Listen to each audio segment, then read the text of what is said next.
Hola.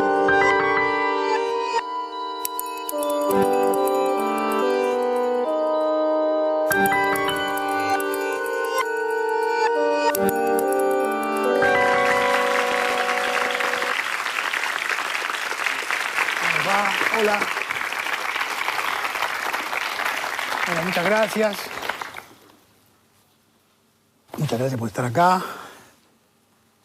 Entonces vamos a seguir, vamos a retomar donde habíamos dejado la semana pasada. Que yo ahí había planteado una cuestión que nos va a acompañar en la discusión, que es este asunto de cómo un escritor construye una ficción del origen, es decir, cómo se imagina que empezó a escribir y cómo cree que fueron las condiciones que le permitieron tomar la palabra, digamos, ¿no? Eso en todos los escritores está, y de manera distinta, ¿no? En Borges dijimos, para decirlo con Freud, esa novela familiar, ¿no? Freud dice, bueno, a partir de la diferencia sexual y la diferencia social entre los padres, el padre pobre o rico y la madre pobre o rica, el padre bello, la madre fea, el chico construye una novela e imagina que es hijo de un rey o hijo de una reina. Luego, dice Freud, nosotros olvidamos eso. Es uno de los análisis más interesantes de Freud, ¿no? Muy literario, además. Les recomiendo el texto, se llama La novela familiar. Es lindísimo. Y la literatura tiene mucho que ver con la novela familiar, ¿no? Entonces, esta construcción no es ni verdadera ni falsa, para volver a lo que decíamos antes. Es decir, Borges desplaza elementos de su vida. Están todos los elementos de su vida, pero cambiados un poco de lugar. Y como les decía, él se construye como un heredero, ¿no? Como el que ha recibido una propiedad vía el linaje de su madre y vía el linaje de su padre, que son como dos linajes fuertísimos, ¿no? Por un lado, la memoria de la madre y en la memoria de los antepasados fueron soldados y estancieros, dice Borges. Fueron soldados y estancieros. Por el otro lado, la biblioteca paterna, por lo tanto, los intelectuales, los eruditos, los lectores de la Biblia, ¿no? De modo que antes de empezar a escribir ya lo tiene todo, ¿no? Porque también tiene la historia argentina. Lo tiene a Sarmiento, digamos, por el lado de la biblioteca, y lo tiene a Hernández por el lado de la épica, ¿no? Borges no era humilde, Borges, ¿no? Dijo, bueno, lo tengo todo acá, voy a hacer de nuevo todo, ¿no? Voy a cerrar eso que estaba abierto, voy a cerrar eso, voy a cerrar la línea de Sarmiento con la línea de Hernández. Yo soy el que voy a hacer eso. Voy a unir la civilización y la barbarie, porque en mi familia están esas dos tradiciones. Porque la barbarie es el coraje, la barbarie es, como les decía, es el cuerpo, es la capacidad de afrontar la muerte, ¿no? Es la sexualidad. Muy, muy atractiva es la barbarie en la literatura argentina, siempre. La poligamia, dice la inglesa, cuando le preguntan por qué vuelve a la tribu, ¿no? La mujer inglesa que está viviendo con los indios y la abuela de Borges le habla en inglés y la mujer recuerda y esa inglesa se la quiere llevar para Manchester. Y una noche se escapa ella porque le gustaba la poligamia, ¿no? Eso lo dice Borges, no es que lo digo yo, ¿eh? Va por ahí, ¿no? En fin, quiero decir, hay una cuestión pulsional fuertísima en ese mundo, ¿no? Del otro lado está la pureza de la reflexión, la pureza de la letra, ¿no? Pero también está la carencia, ¿no? Que en Borges siempre está esa idea, ¿no? El paraíso de la biblioteca, pero el encierro de la biblioteca también, ¿no? ¿Verdad? Si no tuviera ese doble movimiento, no sería el escritor que es. Si cuando estuviera en la biblioteca no se sentiría incómodo porque dice la vida sigue afuera, y si cuando estuviera metido en los arrabales no pensara me tengo que volver a leer porque si no vuelvo a leer mi vida se va a destruir, no sería el buen escritor que es, ¿no? Entonces, digo, estas ficciones del origen uno las hace, por ejemplo, en Puig. Bueno, Puig iba a la tarde con su madre a ver películas de Hollywood en un pueblo. No sé si iba todas las tardes. Pero ese es el mito de origen, ¿no? Quiero transmitir esa emoción de esos melodramas de Hollywood y de la emoción de estar con mi madre viendo las películas, como si yo fuera una nena que miro las películas que miran las mujeres en los pueblos. Un mito de origen fuertísimo, ¿no? El de Puig, que permitió eso que hizo, ¿no? Que es una cosa única. Puig, ¿no? Un escritor. Quiero decir, entonces, Art es lo contrario de Borges, ¿no? Borges es el propietario de todo, Art no tiene nada. El juguete rabioso es robo unos libros Astier entra a robar en la biblioteca de una escuela. Yo creo que es el acto más transgresivo que he leído, ¿no? Entran a robar en la biblioteca de una escuela. El acceso a la cultura es un acceso transgresivo. Eso es Roberto Arlt. No tiene nada. Entonces, es siempre bueno buscar estos caminos de lectura porque eso permite construir el modo en que el escritor piensa su lugar en la sociedad. No el modo real en el que está. Que cierta crítica sociológica suele asociar a los escritores con su lugar. Y Sartre tiene una frase bellísima sobre eso. Sartre decía, Valéry es un pequeño burgués, pero no todos los pequeños burgueses son Valéry. Con lo cual queda liquidada la crítica sociológica, ¿no? ¿Qué es lo que lo hace distinto a este tipo, ¿no? ¿Verdad? A Borges. Entonces, ese sería el punto sobre el cual vamos nosotros a discutir luego cuestiones que no solamente son internas, sino también tienen que ver con sus posiciones políticas. Porque pareciera que es desde ahí, desde donde él toma posiciones políticas. Con esa posición que es una posición que no es el sistema de legitimidad que funciona en la sociedad burguesa, donde es el mérito, ¿no? No el nacimiento el que define el valor de los sujetos, ¿no es cierto? La Revolución Francesa termina con esa idea de que uno donde nació es ahí donde tiene su lugar en la sociedad y empezó la idea de que en realidad lo que hay que hacer para tener un lugar es ganárselo, ¿no? Digamos, la utopía. No importa cuál es el lugar de nacimiento, lo que importa es lo que el sujeto hace con su vida. Mientras que Borges está en una posición preburguesa, digamos, ¿no? En esa cuestión. Ahora, es esto que nosotros describimos así, al mismo tiempo tiene mucha fuerza desde el punto de vista de la construcción de la ficción, porque la memoria y la biblioteca son grandes estructuras de construcción de ficción para Borges. No son solamente elementos que podemos leerlos como una cuestión ligada a cómo piensa el lugar o la propiedad desde la cual escribe, sino también son máquinas de ficción. La memoria es una máquina de construir ficciones, ¿no es cierto?, en Borges, y la biblioteca es otra máquina de construir ficciones. Entonces, son grandes maquinarias que no son solamente, lo son también, ¿no?, como digamos, grandes condensaciones de propiedades en el sentido fuerte de la expresión, ¿no? ¿Qué otra cosa puede necesitar un escritor sino tener una memoria que sea la memoria de la patria y una biblioteca que tenga todos los libros? Bueno, tampoco eso garantizaría nada, pero está bastante bien si uno empieza así, ¿no? Entonces, pero a la vez, estos lugares son grandes lugares de construcción de la ficción y Borges realiza una operación extraordinaria porque escribe una serie de relatos para cada uno de estos linajes, ¿no? Escribe los cuentos de cuchilleros, que parecen cuentos escritos por otro escritor y que uno puede seguir esa línea, como respuesta, como deuda, como pagando la deuda con la tradición épica de la memoria, y escribe los grandes cuentos de la erudición borgiana, digamos, el juego con la erudición borgiana, como su retribución al hecho de haber recibido esa biblioteca. Y no solo hace eso, sino que cuenta 2 veces su comienzo en la ficción, ¿no? Extraordinario, ¿no? Y Borges cuenta 2 veces, de manera distinta, cuando escribió por primera vez una ficción.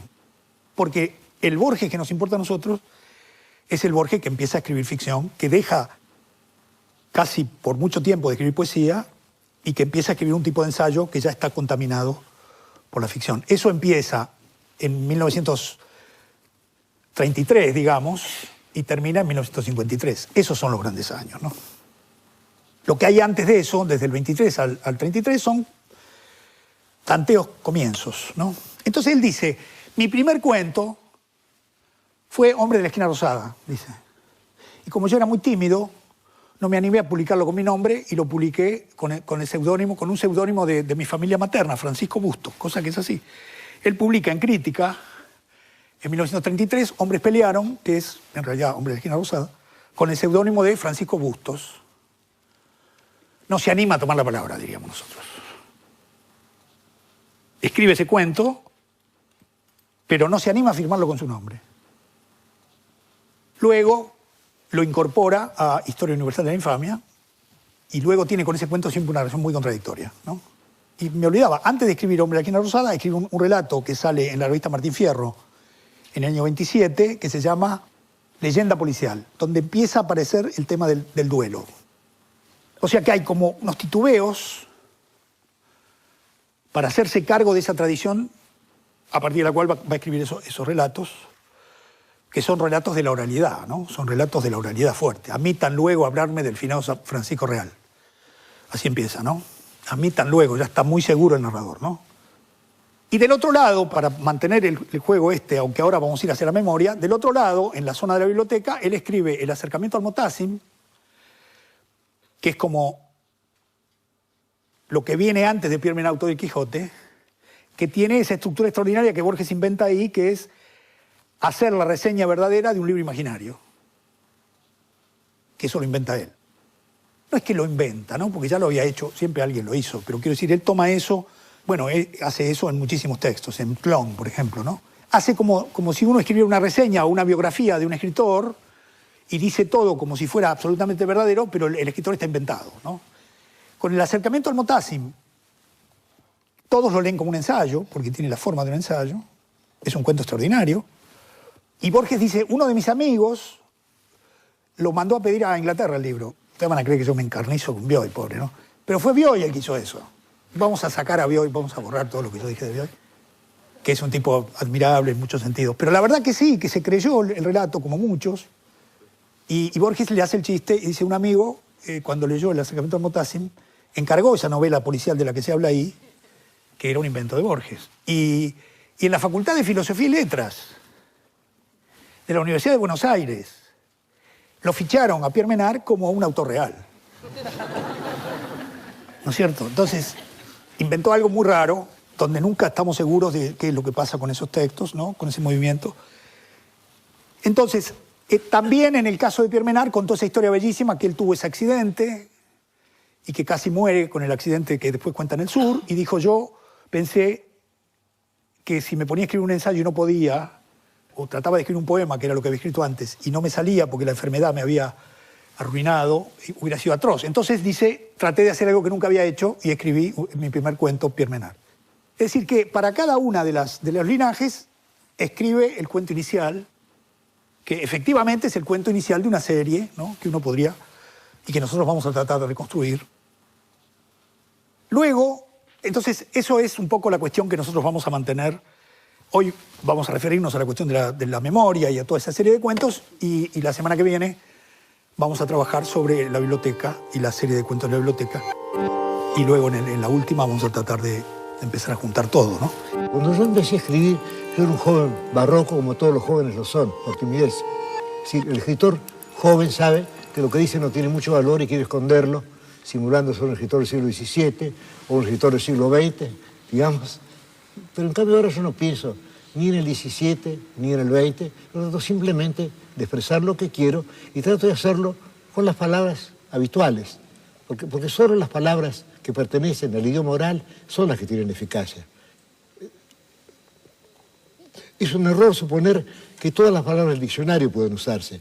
Hay muchas que no pueden usarse.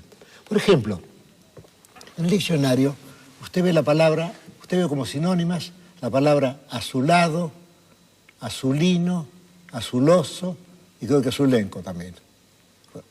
La verdad es que no son sinónimas. La palabra azulado puede usarse, es una palabra común, digamos, que el lector acepta. Pero si yo pongo azuloso o si pongo azulino, no. Es una palabra que mira en dirección contraria, como dice Stevenson. Es decir, que realmente la única palabra que puede usarse es azulado, porque es una palabra común que se desliza con las otras.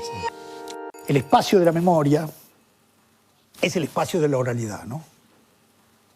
Primero porque en la gran tradición épica, ya lo sabemos eso, ¿no? Antes de la escritura, de hecho, la relación memoria-oralidad viene de Homero, ¿no? Entonces él es consciente de que eso es la épica, ¿no? Lo que yo les decía, él, cuando en la Dicotomía de la Madre dice, esa voz que desde lo antiguo de la sangre me llega, ¿no? Otra vez es el linaje el que le da la voz argentina, ¿no? Esa voz él la recibe de la sangre. Entonces la voz es lo auténtico mismo. Eso sigue todavía, ¿no? Derrida ha hecho una serie de investigaciones sobre esta cuestión. ¿Por qué la voz aparece como lo auténtico y no el signo, ¿no? Pero hay una tradición que considera que el que está diciendo algo es mucho más confiable que si lo dice por escrito, ¿no? Entonces, en el cuento, Borges dice, el hombre era parecido a la voz. Es un momento lindísimo del relato, donde pide que le abran la puerta muy violentamente, Francisco Real, y cuando lo describe, como diciendo, ¿no? dice el hombre era parecido a la voz. Es decir, la voz era justamente esa imagen de esa figura épica, ¿no es cierto?, de como lo queramos llamar, el cuchillero, el guapo, el compadrito, ¿no?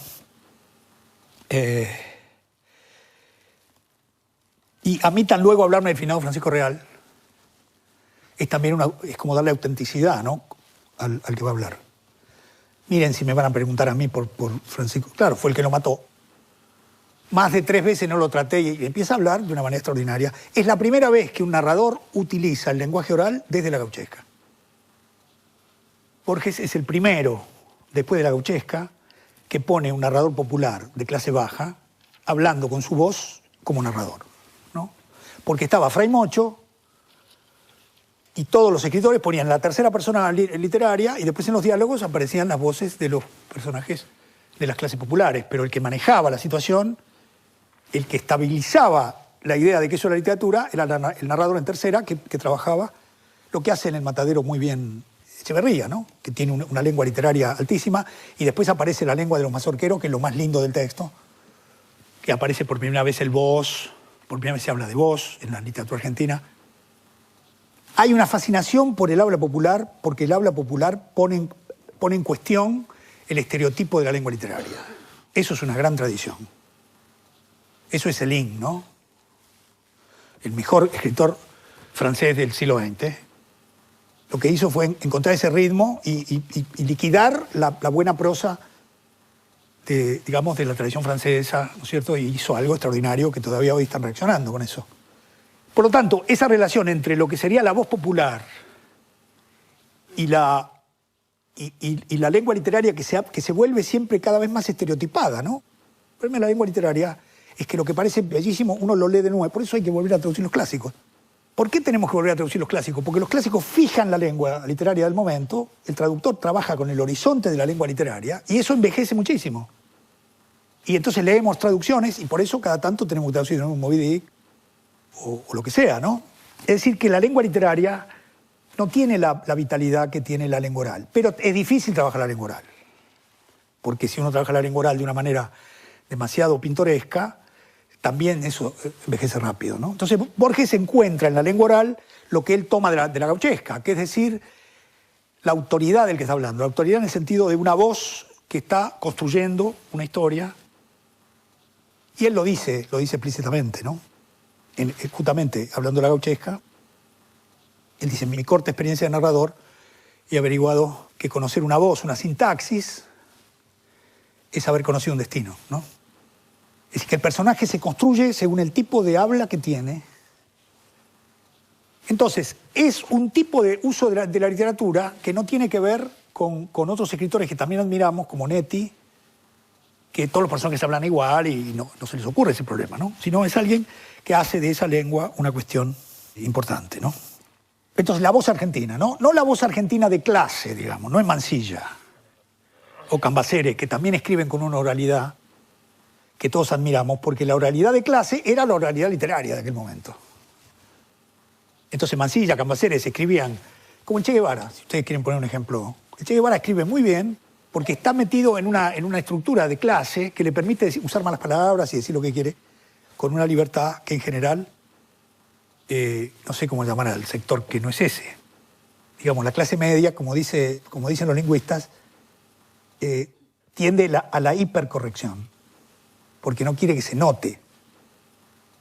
No quiere que se piense que es de clase baja y tampoco, y tiene miedo de no hablar bien. Entonces, un rasgo estilístico de lo que podríamos llamar la zona intermedia, clase media, los escritores en general, es la hipercorrección, ¿no? Terror a tener un error de gramática. Mientras que uno lea a Mansilla o lea a Cambaceres y lo que encuentra es una gran libertad, ¿no? Es un acontecimiento, el hombre de esquina rosada, sencillamente porque, como digo, él se hace cargo de algo que él sabe bien lo que está haciendo. Él sabe perfectamente lo que está haciendo, ¿no? Que está continuando la gauchesca. Y que está trabajando con el hijo del gaucho. Es decir, el compadrito es el hijo del gaucho. No es el gaucho, es el orillero, el tipo que está en el borde de la ciudad, que ni siquiera es un hombre de la ciudad, que está en el borde, en la orilla de la ciudad, en el margen, que es, digamos, un tipo que ya no es un gaucho de a caballo, es un hombre, él lo dice también, ¿no? Lo dice en un texto que este es muy bueno, que se llama El Desafío, Dice, hay un relato legendario o histórico que prueba el culto al coraje. De los orales, el primero que oí, o sea, que ya se coloca como aquel que está atento a esa mitología, ¿no? Y después, cuando describe quiénes son los que construyen esa mitología, dice, tendríamos pues a hombres de pobrísima vida, a gauchos y orilleros de las regiones ribereñas del Plata y del Paraná, creando sin saberlo una religión con su mitología y sus mártires, la dura y ciega religión del coraje, y vivida en estas repúblicas por pastores, matarifes, troperos, prófugos y rufianes. Entonces, los protagonistas del culto al coraje son los marginales, ¿no? Que vivían en el conurbano, porque ese era el conurbano de aquel momento. El sur, Barracas, donde empieza el matadero, donde estaban los mataderos del sur y donde estaba la zona que habían abandonado los ricos, ¿no es cierto? Y que por lo tanto aparecía como una zona donde estaba la mazorca. Estaban, digamos, los peligrosos de aquel momento, ¿no? Los que, digamos, producen el efecto ahí con el matadero son los que persiguen a los personajes de Amalia, ¿no? El sur de Borges, que es como la condensación de Buenos Aires, ¿no? Porque es la ciudad antigua, ¿no es cierto? Es de hecho la ciudad para Borges, es la ciudad del bajo fondo, es la ciudad de los corralones, la ciudad de los mataderos, ¿no? Es la ciudad donde están los prostíbulos. Nosotros vamos a ver en la película de Mujica, muy buena, que está basada en Hombre de Esquina Rosada, algo muy notable, porque en Hombre de Esquina Rosada, el que viene de San Telmo va hacia Palermo a pelear con Francisco Real. Porque el otro lugar marginal era en Palermo antes de que se entubara el Maldonado.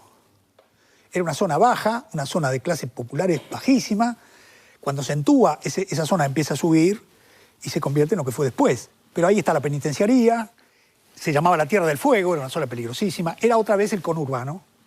Y en la película se ve el viaje en carro que hace Rosendo Juárez con los guitarristas que van con él, se la ve muy bien, se ve muy bien cómo recorren todo el sur.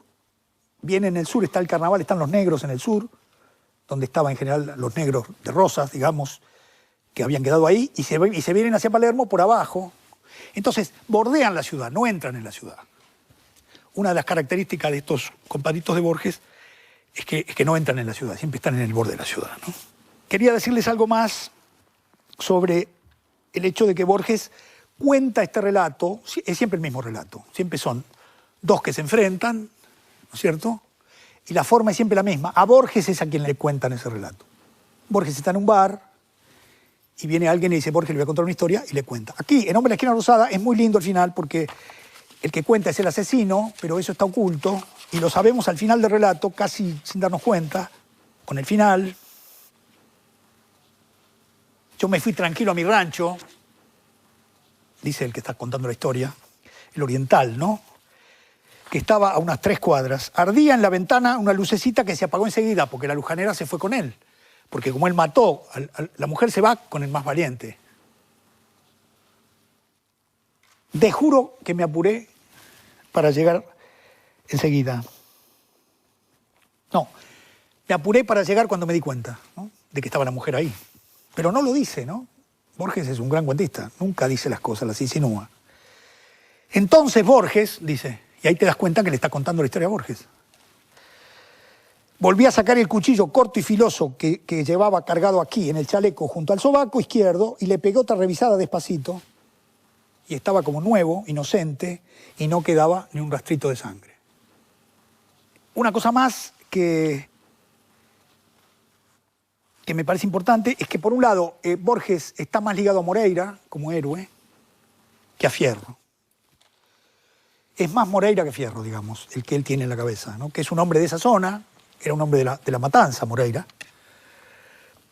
Él toma de Fierro, toma el tono oral, y de Moreira toma el personaje que ya no es un gaucho, digamos, que es un gaucho de la orilla, es un hombre que es un guapo electoral, es un guardaespaldas de los caudillos, es un hombre que ya está metido en la política. Y vamos a hacer una pequeña pausa aquí, sencillamente para hacer una pausa.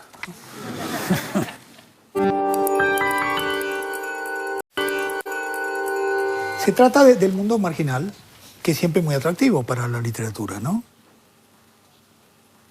Y muy amenazador para la vida social, para cierta vida social, digamos mejor, ¿no? Que ponen ahí todo el peligro. Estos individuos, los guapos de Borges, no había droga, pero tomaban mucha ginebra. Tomaban mucha ginebra, ¿no? Empezaban tempranito a tomar ginebra, ¿no? Andaban siempre armados, eran hombres que estaban acostumbrados a usar el cuchillo, como dice bien Borges, ¿no? El cuchillo era un arma de trabajo, ¿no es cierto? Y por lo tanto había muchas peleas, muchas muertes de toda clase. Y por otro lado, como se supone que pasa ahora, también estaban ligados al poder político, ¿no? Eran hombres de Mitre o eran hombres de Alsina. Moreira fue alcinista durante mucho tiempo y después se hizo mitrista, ¿no? Lo que quiero decir con esto es que Borges comprueba rápidamente que es posible construir unos personajes heroicos. Nunca sus relatos de cuchilleros van más allá del 1900, en general pasan en 1890, porque es Buenos Aires antes de la inmigración. Entonces el problema de Borges es la inmigración, como es el problema de Lugones y como es el problema de las clases dominantes, que después de poner a los caudillos y a los guapos como peligro, a partir de 1900 es abundante la ideología y las versiones de cómo los inmigrantes son los peligrosos, cómo los inmigrantes italianos están siempre borrachos y cómo no tienen trabajo y cómo son ellos los que roban. Eso cualquiera que hace un poco de historia, porque acá nadie mira nunca nada que tenga una perspectiva histórica, ¿no? Es decir, que la figura del que amenaza es una figura que cambia, pero siempre tiene que ver con sectores populares. Entonces Borges está puesto en una posición aristocrática y ve en los cuchilleros a los criollos. Cuando habla de Funes, dice, no tenía los silbidos italianos de ahora. Es decir, hablaba como un criollo, ¿no? Y si ustedes leen con cuidado, verán cómo va apareciendo ese elemento, ¿no? Que también está en Hernández. Porque está el gringo de la Mona, está el inglés de Incalaperra, que son personajes muy ridículos los inmigrantes en el Martín Fierro, ¿no es cierto? Es decir, que en cada época siempre aparece alguna figura que es la figura de la amenaza. Entonces yo les decía, el primer cuento de Poe, El asesinato de la Rue Morgue, de 1841, es el fundador del género y sucede en un cuarto cerrado con llave por dentro. Es decir, que el sujeto no está tranquilo, ni en la ciudad, ni en el barrio, ni en su casa, ni siquiera dentro de su cuarto cerrado por adentro con llave. Ese es el género policial, el que habla de la inseguridad del sujeto propietario que siente que le viene encima, ¿no? Poe captó eso y por eso el género policial se ha convertido en un género extraordinario, ¿no? Pero ¿por qué ese cuento de Poe? Porque está la sociedad de masas en ese momento. Se terminó la sociedad donde todo el mundo se conoce, la sociedad de los pueblos chicos, aparece la gran ciudad, aparece la masa, y ese es el problema que siempre se asocia con el mundo de la inseguridad. Y la literatura se ha hecho cargo de esa cuestión de maneras muy lúcidas, ¿no? Y Borges ha sido en eso muy notable, porque por un lado ha enaltecido a esos personajes, ¿no? Y al mismo tiempo,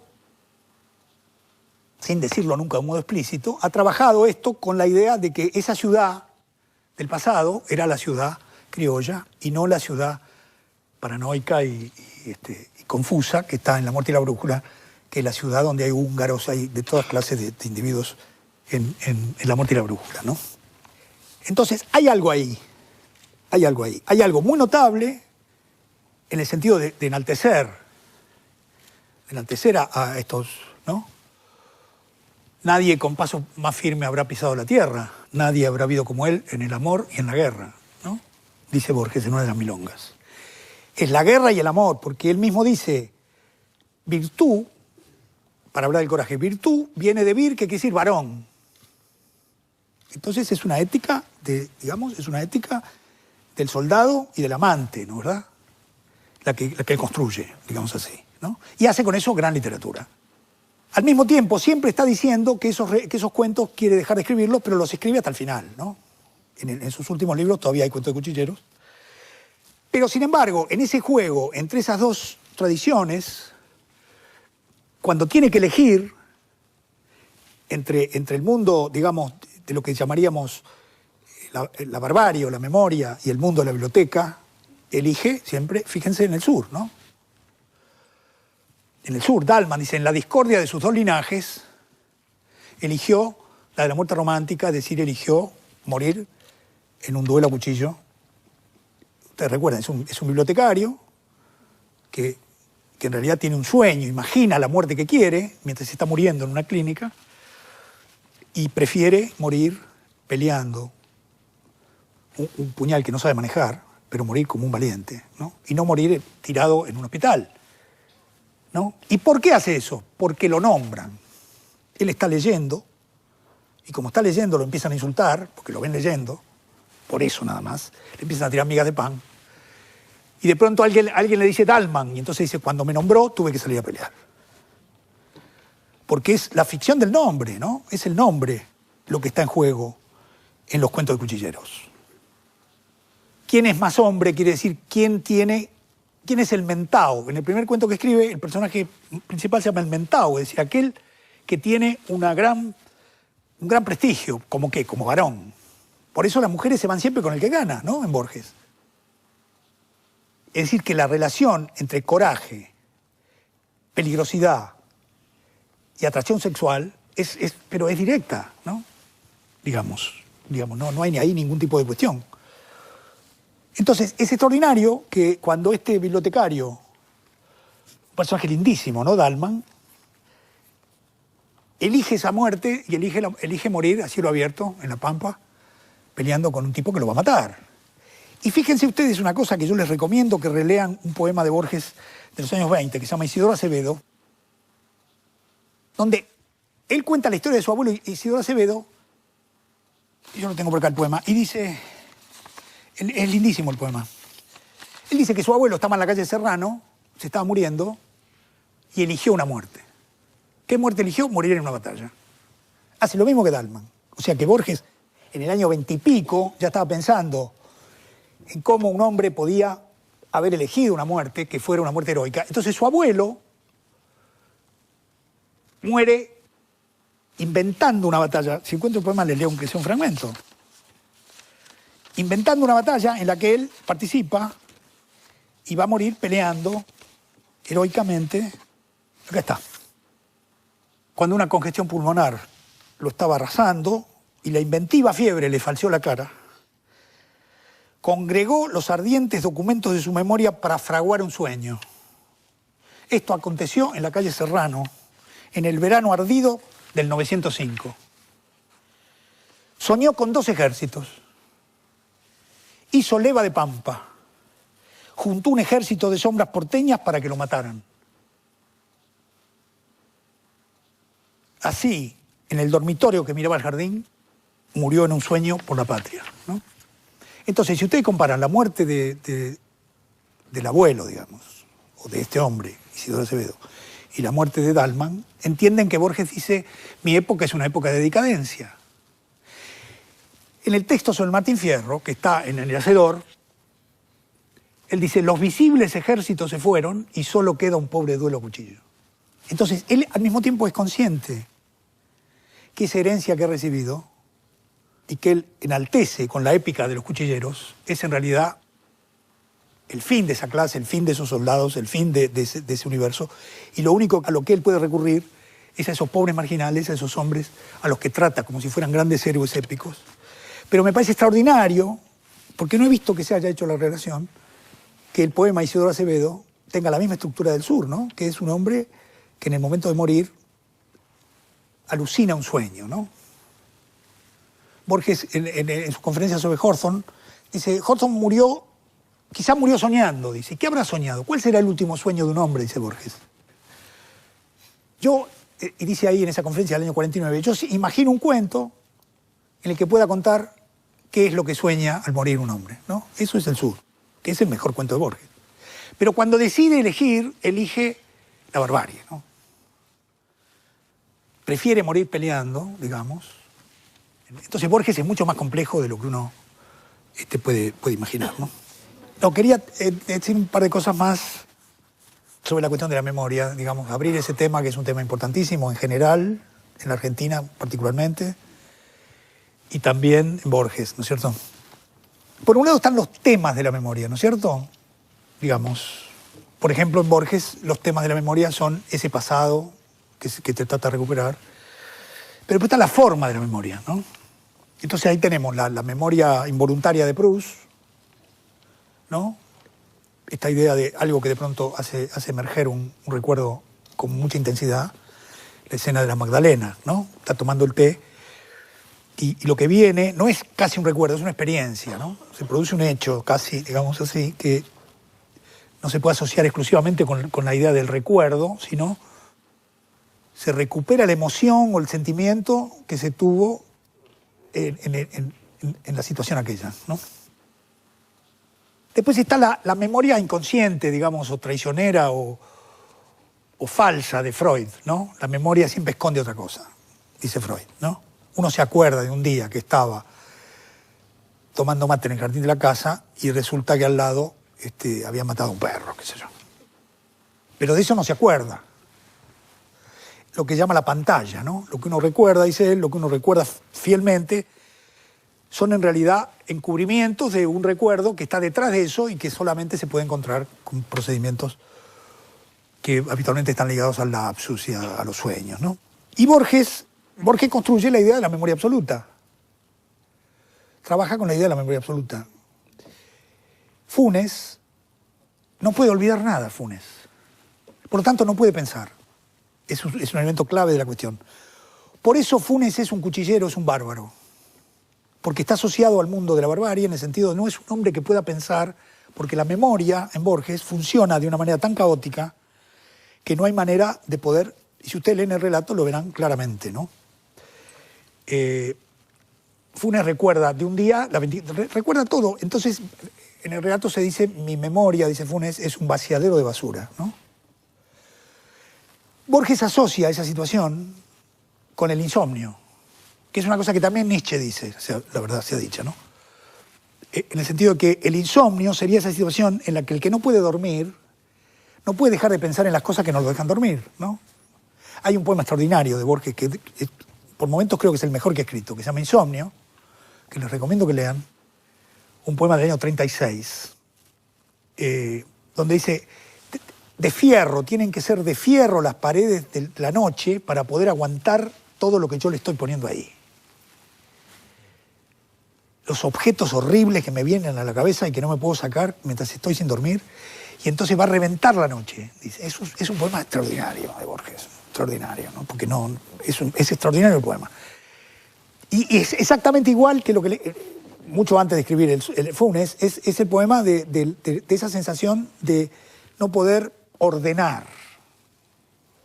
Es el caos eso, es algo que el sujeto no puede manejar.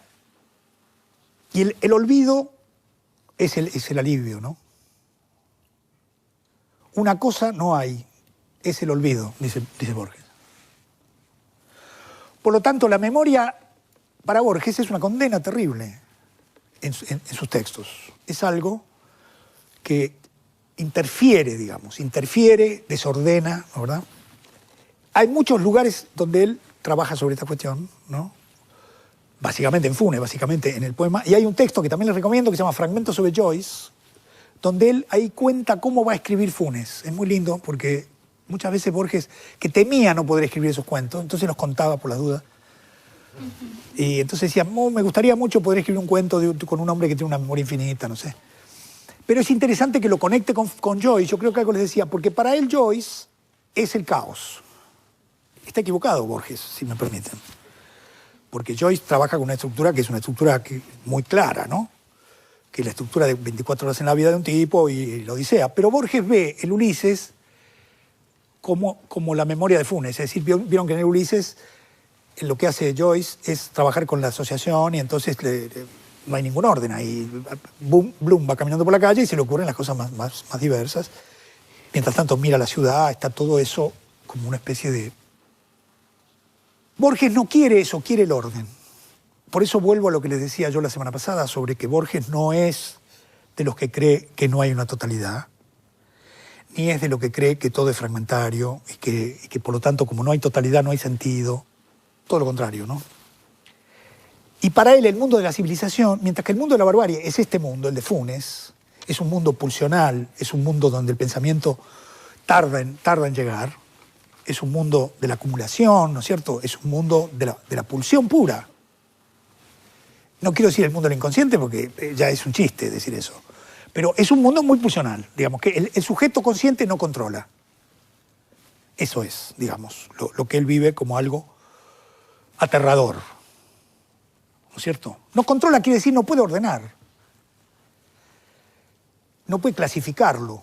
Entonces Borges tiene una zona de su obra que es extraordinaria, que está hecha de cuestiones ligadas a la clasificación, a los mapas, a los catálogos, a cómo podemos nosotros manejar en ese... que hay algunos momentos extraordinarios como la enciclopedia china, esa que tomaba Foucault, donde hay un intento de un orden completamente delirante, de los animales que mueven la cola, el animal, ¿no?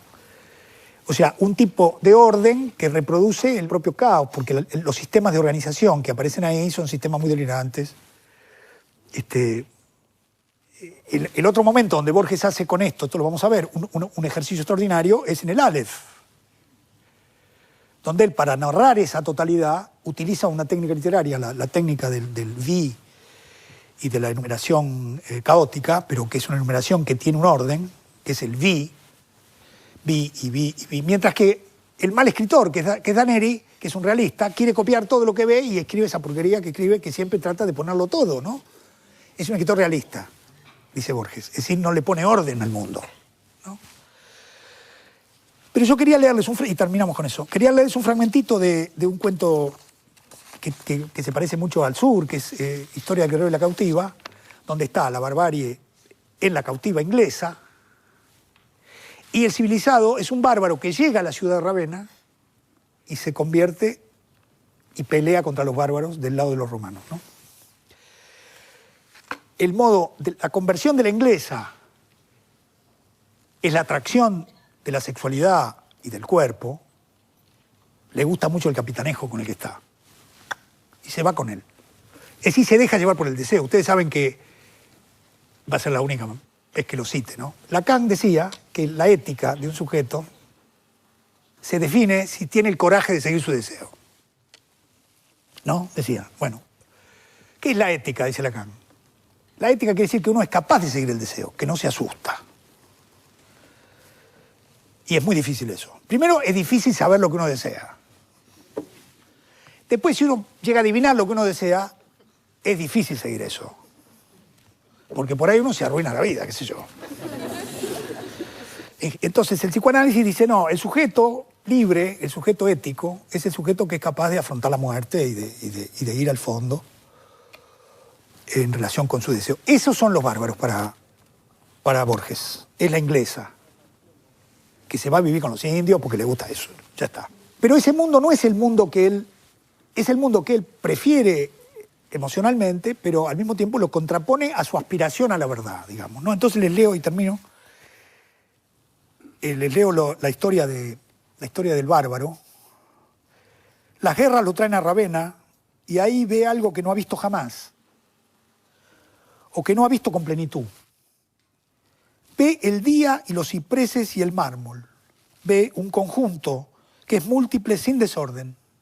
Un conjunto que es múltiple sin desorden. Ve una ciudad. Un organismo hecho de estatuas, de templos, de jardines, de habitaciones, de gradas, de jarrones, de capiteles, de espacios regulares y abiertos.